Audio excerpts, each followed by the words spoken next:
Agradecer a Rafa Esteban, amigos del Riñón, por la oportunidad de poder participar en esta experiencia. Es la primera vez que participo en un webinar, píldora o como queramos convenir en llamar, y espero pues que la inexperiencia la solventemos con la gana de querer participar y aportar información a los oyentes.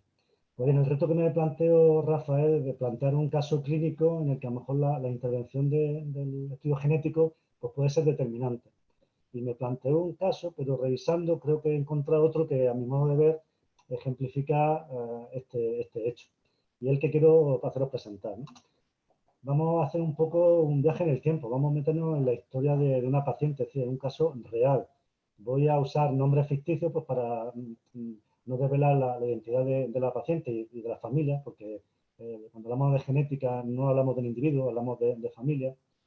Y quiero que nos situemos, ¿no? Estamos en el año 2019, una paciente que está ya agotando ese ciclo que es la diálisis antes de entrar en lista de espera quirúrgica para trasplante renal. Es decir, ya está en una fase muy avanzada de su enfermedad.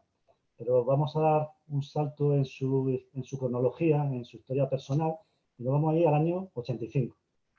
En este año nos encontramos con una mujer joven de 28 años, ya con 2 hijas, y empieza a acudir al hospital porque se ha detectado en su orina la presencia de sangre y presencia de creatinina, ¿no? La creatinina empieza a elevarse. Estos son indicadores de sospecha de que el riñón puede presentar una patología. Ya en ese mismo año pues, se le hace un diagnóstico de una glomerulonefritis mesangial por depósito de IgM. Bien, pues justo en esa edad, una edad importante en la vida de esta señora o de esta persona, nace una niña. En el año 86 tiene su tercera hija. Unos años después, en esa cronobiología de la mujer, pues ya la evolución de la enfermedad hace o sugiere que se hagan pruebas invasivas cruentas como es una biopsia renal percutánea. Eso significa, pues con un trocar, localizar la celda renal, atravesar todos los estratos corporales hasta alcanzar el riñón, hacer una absorción de tejido renal y analizarlo. Pues bien, este informe, que lo he omitido y lo he resumido, fue infructuoso y en aquel momento solamente se detectaron células grasas que no eran valiosas para alcanzar el diagnóstico de sospecha que tenía planteado. En el año 94, esta paciente sigue evolucionando en su seguimiento clínico y se detecta pues, ya la presencia de modificaciones en la ecogenicidad renal y la presencia de cristas renales que empiezan a manifestarse. En el año 2000, a la edad de 44 años, ya necesita la ayuda de esa diálisis. Esa diálisis que le permite pues, hacer una vida normal. Sin esa diálisis, pues su pronóstico de supervivencia es nefasto. Bien. En el año 2019, fijaros que ya desde el año 85 al 2019, estamos hablando de cerca de 35 años en la vida de esta señora, se hace su primera revisión rigurosa de audiometría, detectándose una pérdida de audición significativa en ambos oídos por afectación de la vía de transmisión nerviosa. Bien, pues en enero del 2020 se le ha solicitado un estudio genético y lo informamos como patogénico. ¿Qué le hemos realizado? Pues ya disponemos en nuestro centro de la posibilidad de disponer de la tecnología NGS para hacer un panel dirigido a genes relacionados con la enfermedad renal.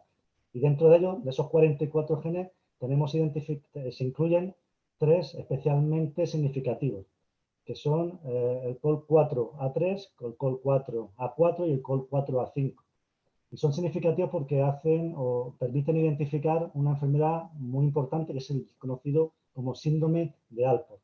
El síndrome de Alport es un síndrome que afecta tanto al riñón como al oído y produce, según la evolución, es muy variable en los distintos casos, un fallo renal progresivo que puede conducir pues, hasta el caso de la pérdida del riñón o de la función renal y necesitar de terapia renal sustitutiva, incluso el trasplante renal.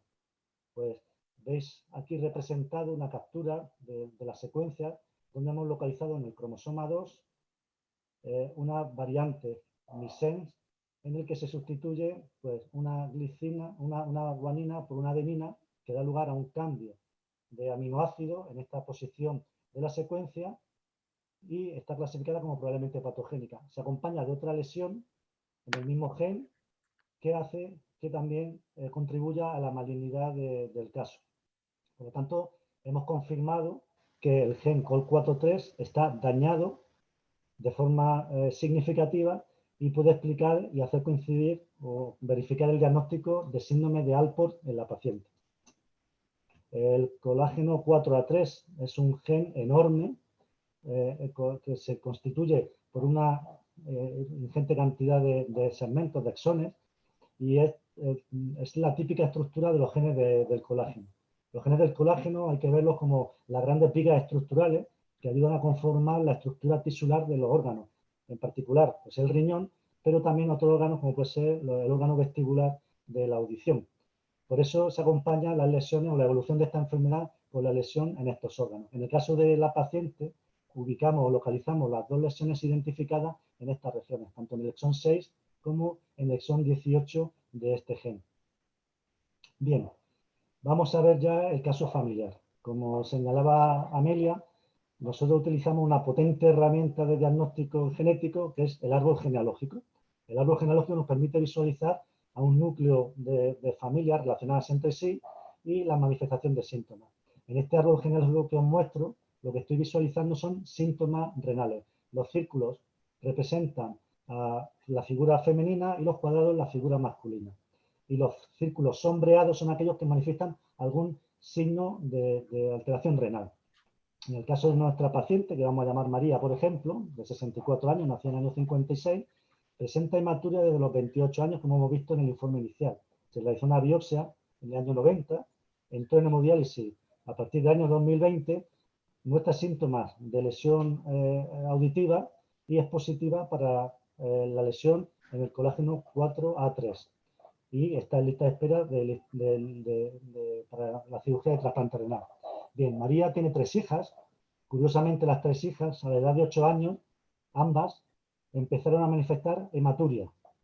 Hematuria que se ha ido en seguimiento y ya presentan alteración de la creatinina, es decir, su función renal se ve alterada. Las 3 hermanas tienen características muy similares a las que presentó su madre a la misma edad. Por la entrevista sabemos que una hermana de la paciente se encuentra en hemodiálisis, pero no hemos podido historiar bien su caso para poder aportar más datos. Bien, la hija menor de nuestra paciente ha tenido un embarazo gemelar de 2 mellizos, en el que la niña hemos detectado que ya presenta hematuria en la revisión y tiene solamente 5 años. Pero curiosamente, ayer revisando los datos de analítica del hermano con 5 años, en la tira de orina ya tiene indicio de presencia de hematíes. Focalizando el árbol genealógico en ese núcleo familiar, pues vemos reflejado que se encuentra, o podemos describir claramente un patrón dominante en el que generación tras generación vemos por lo menos el fenotipo, es decir, la manifestación de hematuria precoz a los 7 años, que hace que en edad pediátrica ya empiecen a mostrarse síntomas en el contexto de esta familia y que se ve replicado en una siguiente generación a una edad tan temprana como son los 5 años. Tengo que comentar que el estudio genético, que es lo obligado a realizar para un poco ver la segregación, se ha ofrecido a todos los miembros de la familia, pero no todos han respondido. Solamente hemos confirmado la alteración genética en el caso de la segunda hija. Pero los indicios, es decir, la visualización de la clínica nos hace sospechar que probablemente sean portadores todos los miembros de la familia, incluido la menor de edad, lo cual nos va a permitir confirmar porque se trata del síndrome de Alport, porque estamos sospechando, y va a ser de un patrón de herencia dominante tan manifiesto como lo estamos viendo. En esta familia hay unas peculiaridades socioculturales y es la creencia religiosa que hacen un poco de obstáculo a poder alcanzar este objetivo. Bien, como conclusión, el reto, la pregunta que planteaba Rafa, decirme, el biopsia NGS, pues sabemos que la NGS o la genética, la análisis molecular tiene una mayor sensibilidad, es mucho más específico, es más accesible tanto en la edad, es decir, proponer una biopsia a un niño es algo muy cruento, mientras que un estudio por una venopunción del estudio genético, el perfil genético, es mucho más fácil y cuesta menos tiempo y facilidad obtener. Por lo tanto, en contraposición, yo estoy a favor de utilizar el NGS en lugar de la biopsia renal, que es mucho menos específico su diagnóstico y mucho más cruento. Pues muchas gracias por vuestra atención. Un saludo.